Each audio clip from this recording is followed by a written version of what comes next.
നമസ്കാരം, ഏവർക്കും പേട്രിയോട്ടിക് മലയാളിയുടെ ഡിഫൻസ് ഡെസ്കിലേക്ക് സ്വാഗതം. ഇന്ത്യക്ക് വേണ്ടി ഉക്രൈനിൽ അത്യാധുനിക മിസൈൽ ഒരുങ്ങുന്നതായി റിപ്പോർട്ട്.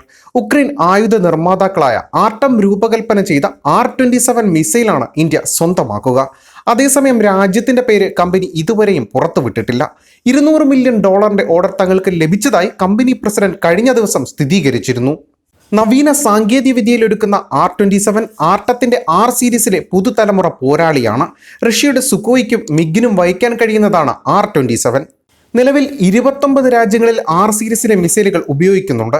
ആകാശ ലക്ഷ്യങ്ങളെ തകർക്കാൻ കഴിയുന്ന ഈ ഗൈഡഡ് മിസൈലിന് മണിക്കൂറിൽ 3500 കിലോമീറ്റർ വരെ വേഗതയിൽ സഞ്ചരിക്കാനാവും. 29 കിലോ ഭാരം വഹിക്കാൻ ശേഷിയുള്ള മിസൈലിന് 95 കിലോമീറ്റർ പ്രഹരപരിധിയുണ്ട്. ഉക്രൈന്റെ കൂടെ റഷ്യയും R-27 നിർമ്മിക്കുന്നുണ്ട്. ഉക്രൈനിൽ നിന്ന് ഇതിന്റെ സാങ്കേതികവിദ്യ ചൈന ഈയിടെ കൈക്കലാക്കിയിരുന്നു. സോവിയറ്റ് യൂണിയൻ 1970കളിൽ നിർമ്മിച്ച വിംബിലാർ എയർ ടു എയർ മിസൈലിന്റെ ചുവടുപിടിച്ചാണ് R-27 വികസിപ്പിച്ചത്. ഇത് റഷ്യൻ സേനയിലും കോമൺവെൽത്ത് രാജ്യങ്ങളിലും ഇപ്പോഴും ഉപയോഗത്തിലുണ്ട്. R-27 മിസൈലിന്റെ പരിഷ്കൃത രൂപം ഈ വർഷം തന്നെ പരീക്ഷണത്തിന് ഒരുങ്ങുന്നുമുണ്ട്.